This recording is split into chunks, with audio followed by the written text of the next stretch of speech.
नमस्कार, जय माता दी। मैं हूं डॉक्टर भारती मक्कर। स्वागत करती हूं आप सबका आयुर्वेद हीलिंग हब में।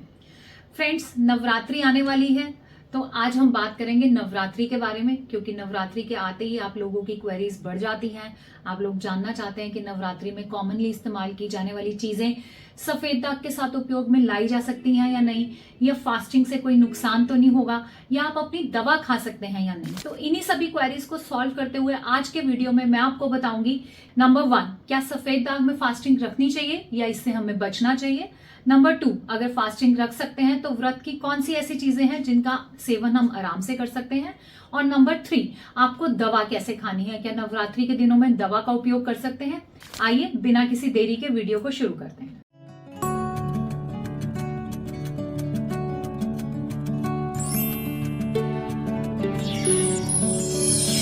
हमारे भारत देश में फास्टिंग को आध्यात्मिक रूप से बहुत ही अच्छा बताया गया है। तकरीबन सभी मजहबों में ये बताया गया है कि आप फास्ट रखें, जो कि आपकी मानसिक हेल्थ के लिए भी बहुत अच्छे हैं। आयुर्वेद में भी फास्टिंग यानी उपवास के बारे में बहुत डिटेल में बात करी है। उपवास हमारे स्वास्थ्य के लिए भी बहुत अच्छा है, लेकिन तभी अगर हम ढंग से इसका सेवन कर रहे हो। आजकल मैं देखती हूँ नवरात्रि में जब हम लोग उपवास रखते हैं तो सारा दिन कुछ ना कुछ खाते रहते हैं।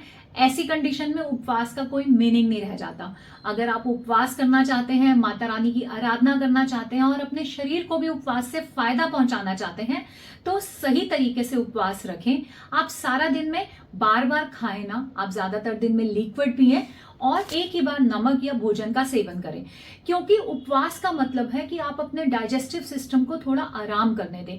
जब लगातार हम रोज तरह तरह का खाना खाते हैं तो हमारा डाइजेस्टिव सिस्टम, जिसे आयुर्वेद में जाठराग्नि कहा है, वो थक जाता है। उसे हम कुछ आराम देना चाहते हैं, उसके लिए ही उपवास का प्रावधान आया है।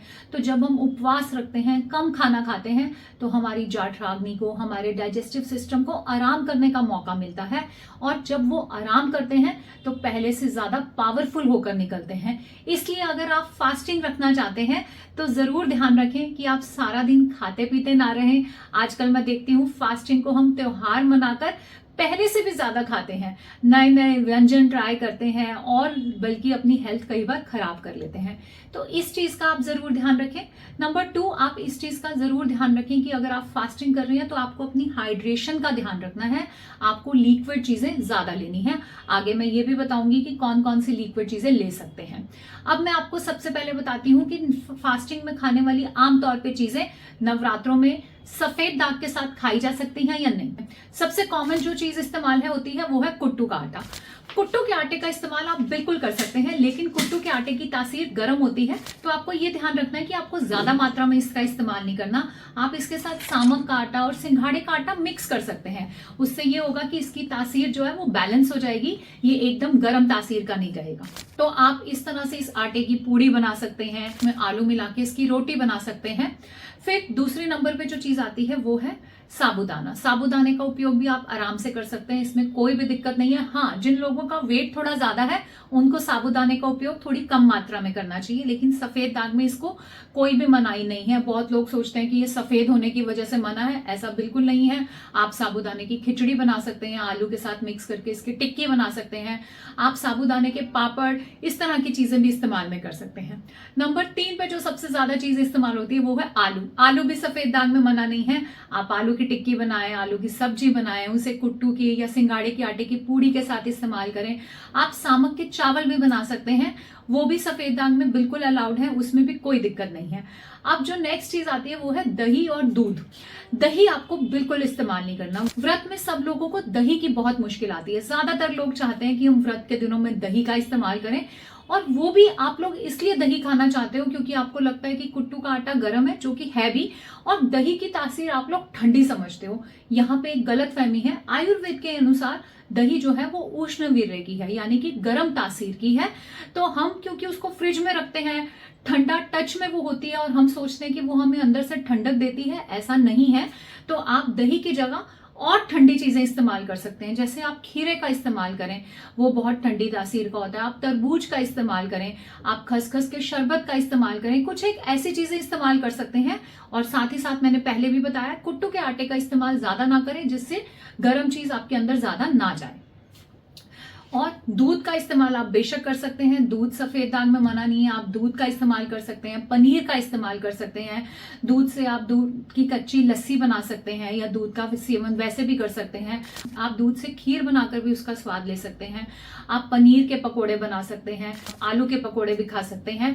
तो इस तरह से बहुत सारी ज्यादातर सभी चीजें नवरात्रि की सफेद दाग में अलाउड है। अगर सलाद की बात करें तो सलाद में आप मूली का सेवन कर सकते हैं, आप खीरे का सेवन कर सकते हैं, आप ककड़ी का सेवन कर सकते हैं, आजकल ककड़ी भी मिल रही है।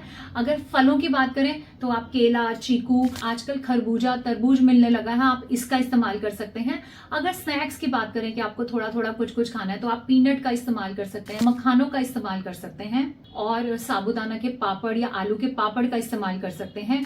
आप तिल के लड्डू भी आते हैं व्रत में खाने के लिए, उनका भी इस्तेमाल कर सकते हैं, वो भी बिल्कुल मना नहीं है। तो इस तरह से सफेद दाग में बहुत सारी चीजें हैं, तो आप नवरात्रि का फास्ट सफेद दाग में आराम से रख सकते हैं, कोई दिक्कत नहीं आने वाली है। आप ड्राई फ्रूट्स का भी इस्तेमाल कर सकते हैं, किशमिश को छोड़ के सभी ड्राई फ्रूट खा सकते हैं। आप थोड़ी ताकत के लिए अगर आपको लगता है आपकी एनर्जी लो है तो आप कुछ सीड्स का, जैसे अलसी के सीड्स का या सीताफल के बीज का, इनका भी इस्तेमाल कर सकते हैं। और मैंने वीडियो के शुरू में ही कहा था कि आपको हाइड्रेशन का ध्यान रखना है, तो आपको पीने की भी कुछ चीजों का ध्यान रखना है। इसमें सबसे बेस्ट है आप नारियल पानी, आप दिन में एक बार नारियल पानी पीते हैं तो बहुत ही अच्छी बात है। इसके अलावा आप घर में खसखस का शरबत ला के रख सकते हैं, ठंडाई रख सकते हैं, उसे आप दूध या पानी में मिक्स करके ले सकते हैं। आप इसके अलावा रोज शरबत का इस्तेमाल कर सकते हैं, आप दूध की कच्ची लस्सी बनाकर पी सकते हैं। ये सब चीजें बहुत ही फायदा पहुंचाने वाली हैं, इनका आप आराम से इस्तेमाल कर सकते हैं। अगर सब्जियों की बात करें तो जैसे कि आप पेठा, सीताफल खाते हैं नवरात्रों में बहुत लोग, तो सफेद दाग में भी उसे खाया जा सकता है। आप पनीर और आलू की सब्जी भी बना सकते हैं। आप टमाटर का भी थोड़ी मात्रा में पकाकर इस्तेमाल करते हैं, कुछ लोग नवरात्रि में वैसे भी टमाटर नहीं इस्तेमाल करते, तो वो आपकी इच्छा अनुसार है। आप पालक की सब्जी का इस्तेमाल कर सकते हैं, पालक भी खाई जा सकती है। तो कहने का मतलब ये है कि सफेद दाग में अगर आप नवरात्रि का व्रत रखना चाहते हैं तो ऑप्शंस बहुत ज्यादा है। दिक्कत एक सिर्फ दही की आती है, और दही को कैसे न्यूट्रलाइज करना है वो मैंने आपको जरूर बताया है। आपने ज्यादा से ज्यादा पानी पीना है और ज्यादा से ज्यादा पानी वाली चीजें जैसे खीरा, वाटरमेलन, इनका इंटेक करना है। लेकिन इन सब चीजों के साथ मैं फिर से रिपीट करूंगी, आपको ध्यान रखना है कि आप दिन में एक ही बार खाना खाएं, ताकि उपवास से जो आपके स्वास्थ्य के लिए अच्छा होने वाला है वो जरूर हो। बहुत ज्यादा तले हुए की मात्रा ना लें और ज्यादा से ज्यादा पानी का इस्तेमाल करें। और वीडियो के एंड में मैं आपको बताऊंगी कि सफेद दाग की दवाइयां हम नवरात्रि में खा सकते हैं। जी हाँ, अगर मैं आयुर्वेदिक दवाइयों की बात करूं या स्पेशली जो मैं दवाइयां अपने पेशेंट्स को लिखती हूँ वो पूरी तरह सेफ है, उनमें कोई भी ऐसी चीज नहीं है जो हम नवरात्रि में ना खाएं। आपको कुछ एक अलग दवाइयां जो कि मैं सफेद दाग में नहीं लिखती हूँ, जैसे लहसुन आदि वटी है, उसका इस्तेमाल नहीं करना चाहिए क्योंकि उसमें लहसुन होता है। लहसुन जो है वो नवरात्रि में इस्तेमाल करना वर्जित होता है। बाकी सब जो जर्नल दवाइयां मैं सफेद दाग के रोगियों को देती हूँ या सफेद दाग के लिए इस्तेमाल करती हूँ वो नवरात्रि में पूरी तरह सेफ है। अगर आप सुबह पेट भर के खाना नहीं खा रहे तो कुछ हल्का फल खा के, दूध खा के भी सुबह की डोज ले सकते हैं, और फिर शाम को जब आप पूरा भोजन करेंगे तो दूसरी डोज तब ले सकते हैं। इसमें किसी प्रकार की कोई दिक्कत नहीं होगी। तो इस तरह से आज मैंने आपको बताया कि आप नवरात्रि का फास्ट कैसे रखें। अगर अभी भी आपको जानना चाहते हैं तो कमेंट बॉक्स में लिखकर मेरे से जरूर पूछें। मिलते हैं आपसे अगले वीडियो में एक नए टॉपिक के साथ। तब तक के लिए आयुर्वेद अपनाएं, स्वस्थ रहें, खुश रहें। जय माता दी।